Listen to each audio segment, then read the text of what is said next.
अब ज़रा स्टूडेंट्स के हवाले से बात करते हैं, तालीमी सेगमेंट के हवाले से बात करते हैं। स्टूडेंट्स चाहते हैं कि वो आला से आला तालीमी इदारों में जाकर तालीम हासिल करें। वालिदैन भी उनके यही चाहते हैं, लेकिन ऐसा हो नहीं पाता। बाज़ औक़ात ये है कि उनके नंबर्स या ग्रेड्स इतने अच्छे नहीं होते, और बाज़ औक़ात ये होता है कि अगर नंबर्स या ग्रेड अच्छे हैं तो फिर आपके पास इतने पैसे नहीं होते कि बैरून मुल्क जाएँ और बाहर जो है वो जाकर आप तालीम हासिल करें। अब ऐसे में एक चीज़ जो बहुत सारे स्टूडेंट्स की हेल्प करती है वो है स्कॉलरशिप। लेकिन ये स्कॉलरशिप कैसे हासिल की जाए, ये एक बहुत बड़ा मुअम्मा है। बहुत कम लोगों को स्कॉलरशिप मिल पाती है। कैसे ये स्कॉलरशिप मिल सकती है, इसके लिए क्या करना पड़ेगा? एक फेसबुक ग्रुप है, वो चलाते हैं, एक ख़ास बड़ा एक मकसद है उसका, और उस मकसद का वो मकसद ये है कि स्टूडेंट्स को स्कॉलरशिप्स दिलवाने में हेल्प की जाए। डॉक्टर वकार बेग साहब हैं जो कि ये फेसबुक ग्रुप चलाते हैं, वो हमारे साथ मौजूद हैं। आज हमें गाइड करेंगे कि स्टूडेंट्स स्कॉलरशिप कैसे ले सकते हैं। तो फ़ोन कॉल्स भी हम ले लेंगे आपकी, और अगर आपके सवालात हों तो आप शामिल कर सकते हैं हमारे प्रोग्राम में। और मारिया मकसूद साहिबा हमें ज्वाइन कर रही हैं जो कि इटली में है। उनका PhD कंप्लीट हुआ सॉफ्टवेयर इंजीनियरिंग में, फुली फंडेड स्कॉलरशिप उन्होंने भी ली, और ये भी इसी ग्रुप से ली जो डॉक्टर वकार बेग चला रहे हैं। इरफान खालिद भी हमारे साथ हैं, ये भी इटली में मौजूद हैं, और इनका अभी एडमिशन हुआ है, ये भी PhD कर रहे हैं इंफॉर्मेशन इंजीनियरिंग में। आप सबको अस्सलाम वालेकुम। डॉक्टर वकार बेग साहब की तरफ जाते हैं। सर अस्सलाम वालेकुम। सर जी वालेकुम सलाम। थैंक यू डॉक्टर साहब, बहुत शुक्रिया प्रोग्राम में वक्त निकालने के लिए। ये बताइए कि ये जो स्कॉलरशिप्स वाला मामला है, ये मामला जितना मुश्किल लगता है क्या उतना ही मुश्किल है?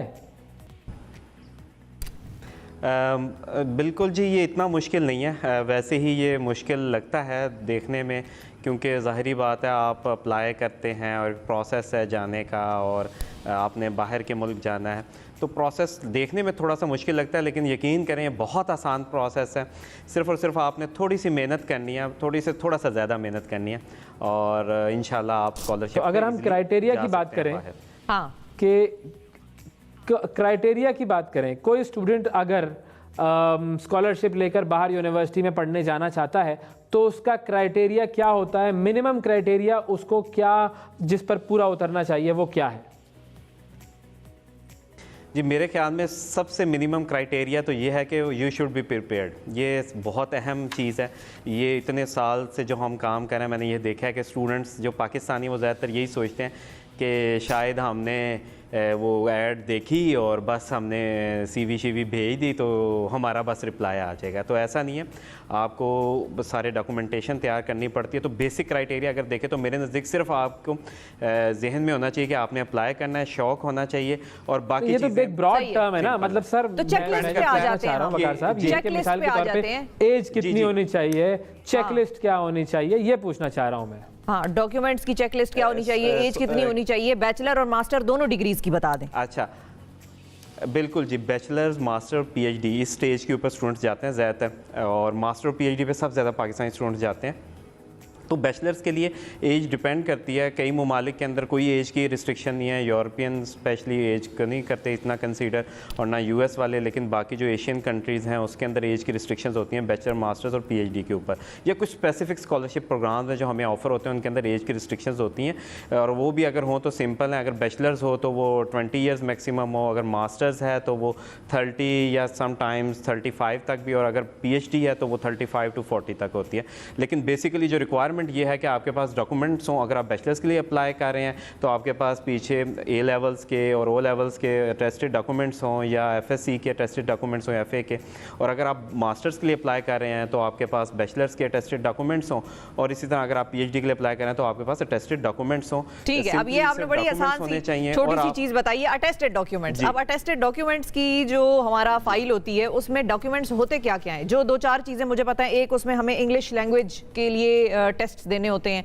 दूसरा होता है, अच्छा वो डिफरेंट वेरी करता है, कहीं आइल्स चलता है, कहीं टोफल चलता है, या कहीं 1-2 चीज़ें और हैं जो आ गई हैं। उसके बाद एक स्टेटमेंट ऑफ पर्पस होती है जो देख के और जिसका सुन के बेचारे स्टूडेंट्स के जो हैं वो हाथ पांव फूल जाते हैं, क्योंकि उनको स्टेटमेंट ऑफ पर्पस क्या, पर्पस ऑफ लाइफ भी नहीं पता है इस वक्त। तो वो कैसे स्टेटमेंट ऑफ पर्पस लिखेंगे और किससे हेल्प लेनी चाहिए, किस डिग्री में अप्लाई करना चाहिए, ये फैसला कैसे होगा, ये सवाल हम आपकी तरफ भी लेके आएंगे। लेकिन पहले मारिया मकसूद की तरफ चलते हैं, और मारिया से मैं ये जानना चाहूँगी कि वो इटली में पढ़ रही हैं, स्कॉलरशिप प्रोग्राम पर पर हैं, आपने मारिया कैसे ये डिसाइड किया कि आप जिस चीज़ में डिग्री ले रही हैं आपको उसी में पढ़ना है, वही डिग्री आपने लेनी है out of all the wide horizon? मतलब एक बाहर तो हर चीज़ की सब डिसिप्लिन है, क्रिमिनोलॉजी है तो फिर उसमें प्रिजन वालों के साथ किस तरह डीलिंग करनी है, क्या चीज़ें हैं, वहाँ तो हर बड़ी बड़ी डिग्री की भी सब डिसिप्लिन है जिसमें आप मास्टर या मेजर कर रहे होते हैं। तो आपने ये फैसला कैसे किया कि जो आप पढ़ रही हैं आपको यही पढ़ना है? Thank you very much for having me. जी बिल्कुल आप ठीक कह रही हैं, यहाँ पे बहुत स्पेसिफिक एरियाज होते हैं जिनमें ये लोग स्टडी करवा रहे होते हैं। मेरा जो ब्रॉड एरिया था फ्रॉम मास्टर्स वो सॉफ्टवेयर इंजीनियरिंग ही था, बट यहाँ जिस लैब में मैं आई वहाँ पे सेफ्टी क्रिटिकल सिस्टम्स पे काम हो रहा था। आपके कार्स के सिस्टम, रेलवेज के सिस्टम, एरोप्लेन्स के सिस्टम्स, सैटेलाइट सिस्टम्स, और आई स्टार्टेड एक्सप्लोरिंग दो सिस्टम्स और वो बहुत ही इंटरेस्टिंग मुझे लगा और उसी को मैंने फर्दर परस्यू किया। लेकिन मेरे करियर में स्टार्ट से मैं इन्हीं चीज़ों पे काम कर रही थी। मास्टर्स में कंप्यूटर साइंस की अगर आप बात करें तो बहुत ब्रॉड फील्ड है, बहुत ज़्यादा ब्रॉड फील्ड है, आप किसी भी डिसिप्लिन में इसके अंदर भी जा सकते हैं। अब तो इसमें बायोटेक्नोलॉजी और वो चीज़ें भी ये भी बताइए, फील्ड्स तो बहुत हैं, मुझे ये बताइए मारिया कि आपका जो स्कॉलरशिप का प्रोसेस था वो कैसे पूरा हुआ था, आपने क्या क्या स्टेप्स लिए थे जो हमारे स्टूडेंट्स जो है जिनसे गाइडेंस ले सकें? जी पहले तो मैं to begin with I was like any other student in Pakistan जिनको बिल्कुल ये क्लू नहीं होता है कि इंटरनेशनली ऐसे स्कॉलरशिप्स अवेलेबल हैं जो आपकी स्टडी को फुली फंड करते हैं। अगर आपकी एक अच्छी प्रोफाइल है, एक अच्छी एकेडमिक प्रोफाइल है और आप उनके क्राइटेरिया पे पूरे उतरते हैं तो वो आपकी स्टडी को कम्प्लीटली फंड करेंगे। You don't need to do anything, आपको सिर्फ हार्डवर्क करना है अपने डॉक्यूमेंट्स प्रिपेयर करने के लिए। और अगर आप to be more specific about PhD, आप try to have some publication, आप रिसर्च में थोड़ा एक्सप्लोर करें। अपार्ट फ्रॉम दैट मुझे इन चीज़ों से आपने कहा अच्छी प्रोफाइल, पहले ज़रा अच्छी प्रोफाइल ज़रा समझाएं। अच्छी प्रोफाइल आपने कहा होनी चाहिए, वो अच्छी प्रोफाइल क्या होती है थोड़ा सा अगर? जी to begin with very basics, आपके मार्क्स काउंट होते हैं from matric to FSc to bachelors to masters. अगर मैं पीएचडी की बात करूंगी क्योंकि मैं पीएचडी में स्कॉलरशिप के लिए यहाँ पे आई थी, मार्क्स के बाद आपने अगर कोई जॉब की है तो वो कहाँ पे जॉब की है वहां से आपका फीडबैक आता है। अभी जैसे आपने बताया आपको एक लैंग्वेज टेस्ट चाहिए होता है, उसमें अच्छे मार्क्स आप स्कोर करें। अगर आप पीएचडी के लिए आ रहे हैं या इवन मास्टर्स के लिए आ रहे हैं तो अगर आपका कोई रिसर्च इंटरेस्ट है और आपने उस पर कोई काम किया हुआ है तो वो बहुत ज़्यादा काउंट होता है। और उसके लिए आपको कोई बहुत बड़े रिसोर्सेज की ज़रूरत नहीं होती पाकिस्तान में। अगर आप ऑलरेडी मास्टर्स कर रहे हैं और आपके कुछ टीचर्स हैं जो रिसर्च में इन्वॉल्व हैं, जो पाकिस्तान की हर यूनिवर्सिटी में लोग हैं, अच्छे लोग हैं जो रिसर्च कर रहे हैं, आप उनके साथ काम करें। ये चीज़ें हैं जो आपकी प्रोफाइल में बहुत ज़्यादा ऐड करती हैं। उसके बाद एक चीज़ है स्टेटमेंट ऑफ पर्पस, जी जो बड़ी जरूरी है।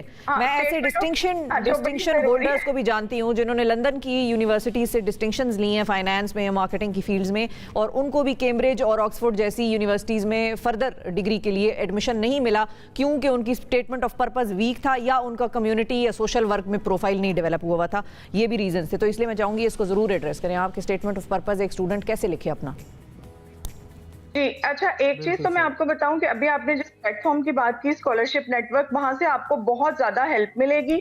वहां पे वॉलंटियर्स हैं जो लोगों को इन चीजों के बारे में अभी गाइड कर रहे हैं। मुझे भी उन्होंने ही गाइड किया था क्योंकि इन चीजों को हम एक्सप्लोर तभी करते हैं जब हम अप्लाई कर रहे होते हैं किसी स्कॉलरशिप के लिए। तो स्टेटमेंट ऑफ पर्पस में थैंक यू मारिया, बहुत शुक्रिया, आपका हम अदा करेंगे। वकार साहब आपका जो नेटवर्क है वो फ्री नेटवर्क है ना, उसमें कोई पैसे तो नहीं लिए जाते स्टूडेंट्स से? नहीं जी, बिल्कुल फ्री ऑफ कॉस्ट है। मैं इस हिस्से में ये ज़रूर कहना चाहूँगा, स्टेटमेंट ऑफ पर्पस और बाकी के बारे में ये बड़ा इंपॉर्टेंट क्वेश्चन है, हर कोई हमसे पूछता है। मैं इस हिस्से में एक छोटी सी टिप दूंगा, बड़ी इंटरेस्टिंग टिप है। रिव्यूअर का पॉइंट ऑफ व्यू देखें।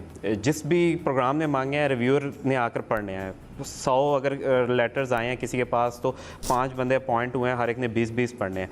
आप सिर्फ और सिर्फ देखें कि एक्चुअली कंटेंट क्या चाहिए, सैंपल ना रीड करें, आपका दिमाग कॉपी करेगा।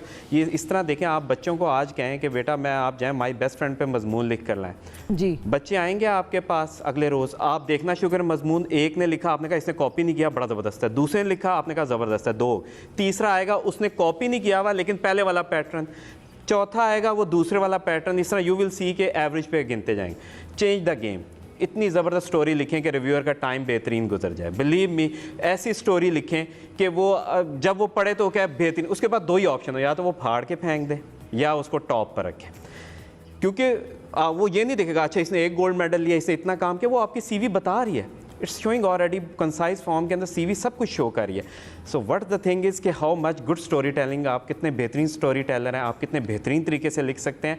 और वो जो उसको मिला है टाइम 10, 15, 20 मिनट, उसके अंदर जो रिव्यू कर रहा है वही वाला इस तरह रिव्यू कर रहा हो कि जिस तरह आप एक किताब है वो एक रात में ख़त्म करते हैं और एक किताब होती है जो आप 6 महीने में भी नहीं ख़त्म कर पाते। ठीक है। अच्छा ये भी बताइए कि कुछ यूनिवर्सिटीज़ भी होती हैं जिनमें कि जिस तरह जर्मन है, इटालियन है, फ्रेंच है यूनिवर्सिटीज़, उनमें उनकी लैंग्वेज में अगर आप पढ़ रहे हैं और अगर आप उनकी लैंग्वेज सीख लेते हैं तो वो ट्यूशन फ़ी जो है वो नहीं चार्ज कर रहे होते या बहुत मिनिमलिस्टिक किस्म की होती है। अब उसमें आपने अपनी रिहाइश के अखराजात उठाने होते हैं, लेकिन क्या उन यूनिवर्सिटीज़ का अगर हम कंपैरिजन करें उन यूनिवर्सिटीज़ से जो फुली फंडेड हैं और वो आपको इंग्लिश में पढ़ा रही हैं, तो दोनों में से बेहतर क्या है? वो वाली जिसके लिए आप दूसरी लैंग्वेज सीख के जा रहे हैं पढ़ने और ट्यूशन फ़ी वहाँ पर आप बहुत मिनिमलिस्टिक अदा कर रहे हैं, या वो वाली जिधर आपकी पूरी ट्यूशन फ़ी या सारा जो प्रोग्राम है वो ही फंडेड है लेकिन वो लैंग्वेज अंग्रेज़ी में सिखाएंगे आपको?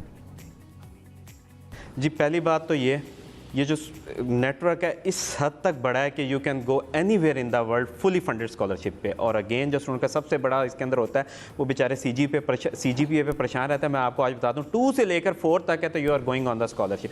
ये मेरा एक्सपीरियंस आज का नहीं, 2008 से मुस्तकिल ये जो लोग मुझे जानते हैं, इतना बड़ा नेटवर्क है और हर रोज़ की बुनियाद पर हम कर रहे हैं। We are testing each and everything, हम हर चीज़ को देख रहे हैं, साथ साथ ट्राई करते हैं मुख्तलिफ मेथड्स, उनको फिर आगे रिस्पॉन्सेज देखते हैं। और मैं आपको बता रहा हूँ 2 से लेकर 4 तक आप जा सकते हैं और देयर स्कॉलरशिप प्रोग्राम। आपके सवाल क्या बेसिक आंसर तो ये हो सकता है, अगर तो आप वकील हैं या डॉक्टर हैं या इस तरह का शोबा है जिसके अंदर आपने लोगों के बीच में बात करनी है, you have to go inside the people, तो फिर तो आप उस मुल्क की लैंग्वेज करें। पर ऑल द अदर प्रोग्राम जो ज़्यादातर रिसर्च बेस हैं, क्योंकि जैसे से एडवांस डिग्री होती जाती है वो रिसर्च होती है, चाहे किसी भी फील्ड में आप कर लें, चाहे मीडिया में कर लें, सब।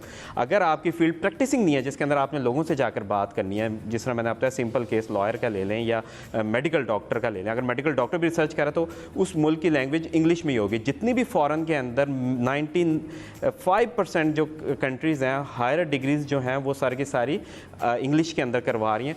अगर उस मुल्क की लैंग्वेज सीख ले तो it's very good, because embed होने में ज़ाहिरी बात है आसानी है और लैंग्वेज सीखने के और भी बड़े फ़ायदे हैं, साइंटिफिकली यू नो प्रोग्रेस सही है। तो इसके अंदर ये है कि हर मुल्क में स्कॉलरशिप अवेलेबल है, फुली फंडेड, इतने ज़्यादा फुली फंडेड है। मैं इस पर ज़रूर कहना चाहूँगा फुली फंडेड है कि मैं लोगों को कहता हूँ कि आप ईजिली ना सिर्फ अपने आप को सपोर्ट कर सकते हैं बल्कि अपनी फैमिली को आप ईजिली सपोर्ट कर सकते हैं। बिल्कुल, क्योंकि वो फंड्स भी देते हैं, आपको भी स्टाइपेंड दे रहे होते हैं। बहुत शुक्रिया अदा करेंगे आपका। हमारे साथ एक और गेस्ट हैं और उन्होंने भी स्कॉलरशिप पे जो है अपनी तालीम जारी रखे हुए हैं। इरफान खालिद साहब हैं हमारे साथ और इंफॉर्मेशन इंजीनियरिंग में उन्होंने जो है वो अपनी तालीम वो हासिल करें स्कॉलरशिप प्रोग्राम के थ्रू। अस्सलाम वालेकुम इरफान। वालेकुम अस्सलाम। थैंक यू इरफान, बहुत शुक्रिया आपने वक्त निकाला।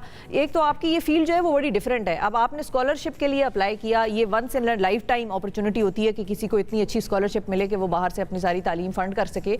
आपने ये सब्जेक्ट क्यों चुना जिसका स्कोप पाकिस्तान में कम से कम बड़ा लिमिटेड है?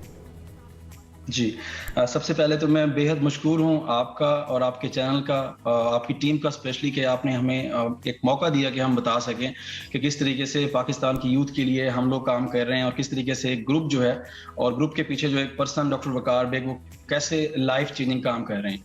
जहाँ तक बात है इस डिग्री के हवाले से, तो जो बेस मेन जो मेरा रिसर्च एरिया है वो सिक्योरिटी के हवाले से है, जिसमें हेल्थ केयर सिस्टम्स हैं, जिसमें हम सिक्योरिटी को इंश्योर करते हैं कि किस तरीके से डेटा आपका शेयर हो रहा है विद इन डिफरेंट कंट्रीज और रीजन्स और जो भी यू कह लें कि रीजन्स वगैरह होते हैं।